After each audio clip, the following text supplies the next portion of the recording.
Okay, folks, we're back at it. As promised, we're going to jump into the sometimes challenging and weird world of telephone interviewing. Many of you have been on one side or both sides of that exercise. I'll try to make it a lot easier for you and show you how the initial call that you have with your prospective employee can make it or break it for either one of you in about 5 to 10 minutes. So we're going to avoid that on your side for sure. I've been training candidates to do this for years, so now I'm going to help you guys out. Okay? All right. Now, I'd appreciate it if you don't refer to telephone interviews as phone screens. Why? Well, every year, every spring, I put screens up around here to keep all the big bugs out. Some of them big bugs. So, negative connotation, I think. A little thing, but telephone conversation, have a discussion, get together on the, all sort of things, but not screens. Getting to know each other, build a little rapport, a couple of minutes. Now, here's a little gift for you. I want you to go ahead and download this PDF candidate profile form. If used properly, and I'll guide you along on this, I guarantee you at the tail end of your interviewing process with a candidate where you're about ready to make the offer, not only will you know that the candidate will accept the offer, it's going to take all the pain and agony out of getting to that point. So follow the format. It's really a roadmap that we'll be referring to off and on throughout these classes. But I'm telling you, it's going to save you a ton of time, money, and time is money, right? So take a look at that. I'll guide you along. All right, now, if you have problems with the download, just send me an email and I'll send it back to you in any format you want. But generally speaking, it downloads okay. All right, now, often conduct telephone interviews, right, to vet candidates, get those quals on the table and make sure that they fit at least the periphery of what you're looking for. And then it's also a great alternative, not to fly people in, drive people coming across, wherever it is. The candidate's going to save time. You're going to save time. Good reasons to have them. However, there is a downside. Candidates, you can't see their enthusiastic attitude or expression. They can't see yours, right? Can't see their appearance. It's a big deal. Visual is so darn important. We're going to get to that in the next class. You're going to love it. Right now, again, this phone interview format places, pretty much all the weight on the candidate. She has to be, her speech has to be clear and concise, and the content has to be right on the money, and answers have to be right on the money too. A lot of weight, a lot of pressure sometimes. And they can be challenging, just as it's difficult to gain rapport again with somebody that's you're not seeing. And the candidate can, on the flip side of that, the candidate cannot see your expressions either. So there is a good side to it, and I think there's a lot of downsides to it, and we'll get to that in a little while. Again, build rapport, a couple of minutes, 3-4 minutes, and of course, practice telephone etiquette. We all know what that is, and especially in this day and age, in this, shall I say, politically correct environment we live in, you really got to be careful. You really do. So we'll get into that too.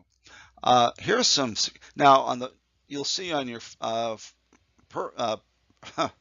you'll see on the profile form that there are a whole bunch of questions.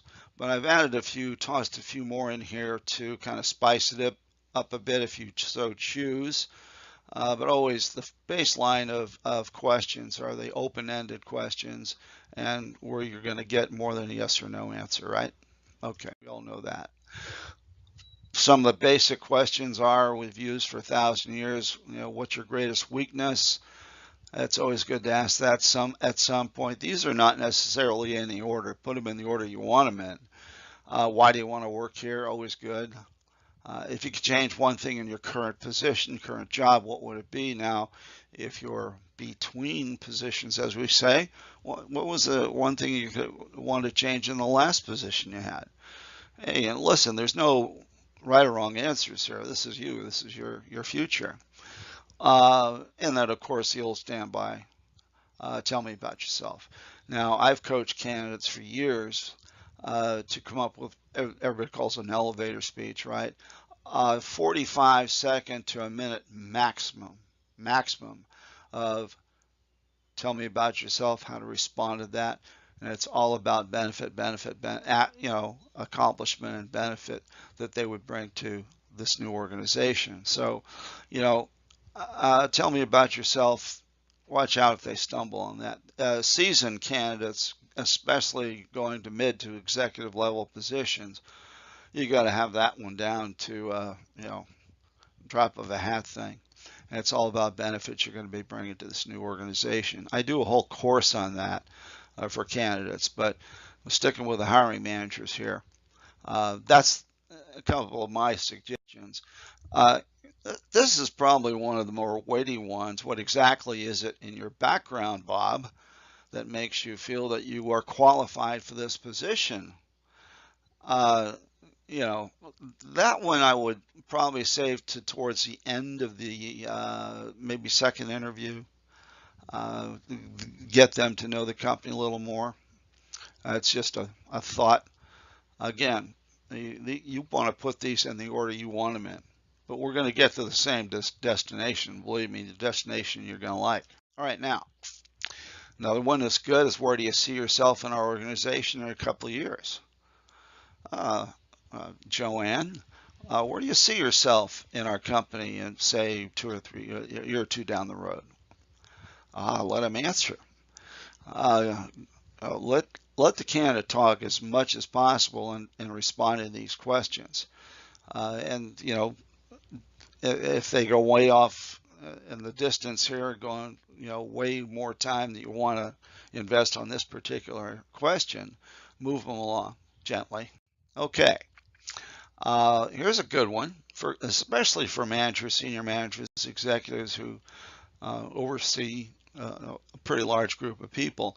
Tell me about a time that you had conflict occurred in one of your work groups. What'd you do about it? How'd you handle that conflict? Interesting stuff comes up with that question. And, beware of the person who says, well, we never had any conflicts. Baloney. Everybody has conflicts and challenges. Always have a detailed list of job-related, job-specific questions to ask. And you have that ahead of time. You can add that, by the way, just as you're doing your initial phase of the profile form. You can add that in as well. It's there. All right, now you want to make sure you check with your HR department if you're a fairly good-sized company of what are legal and illegal questions to ask. And as I mentioned a minute ago, in this current culture we have of political correctness, you really have to watch it. Lawsuits all the time, and people love to sue, right?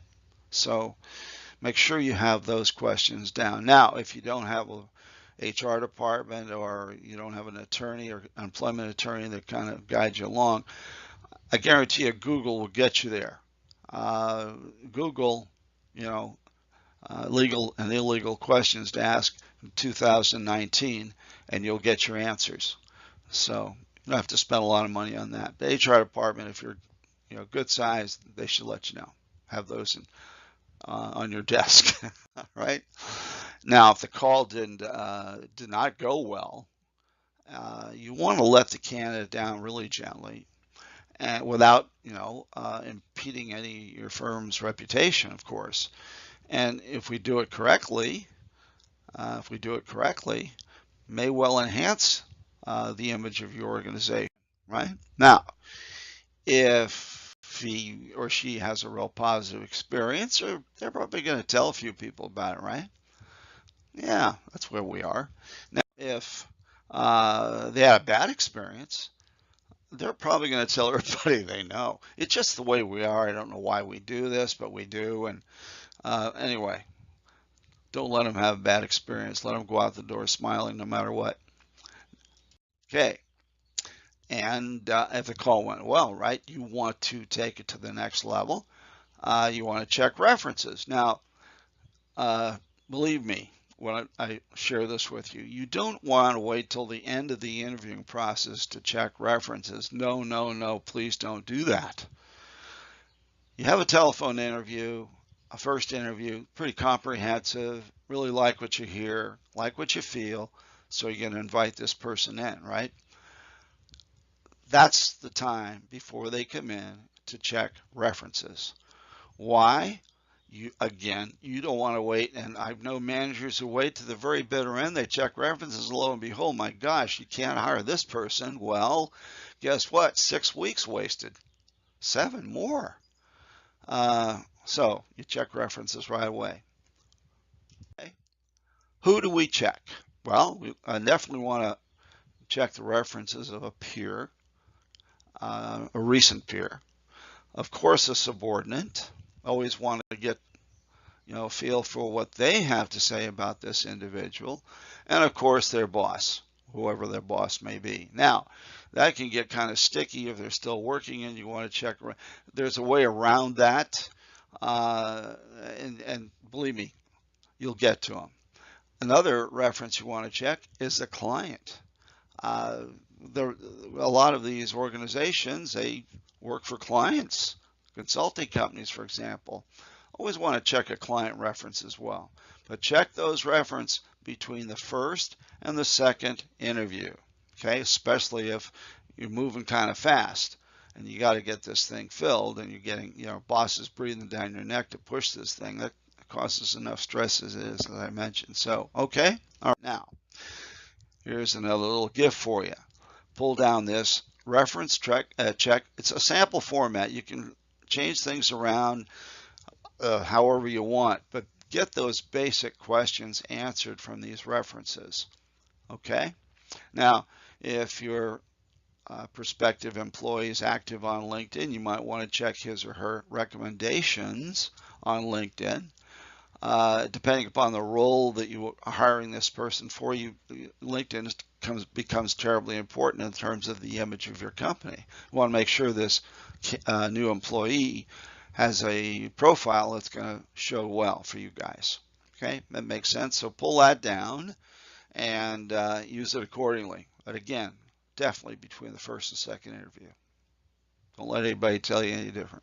Now, again, if you have problems with downloading that document, let me know. Send me an email, george.arms@verizon.net, and whatever format you need, I will get it right back to you. Okay? All right. Now, next up, here we go.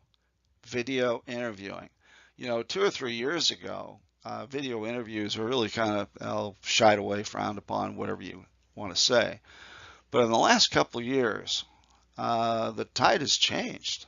I know candidates who will routinely request a video interview, let's say the first, even the second interview, off-site interview, first interview, video back and forth, real time. Now, I'll get into that, the details on video interviewing on the next class, but I had a lot of fun putting this one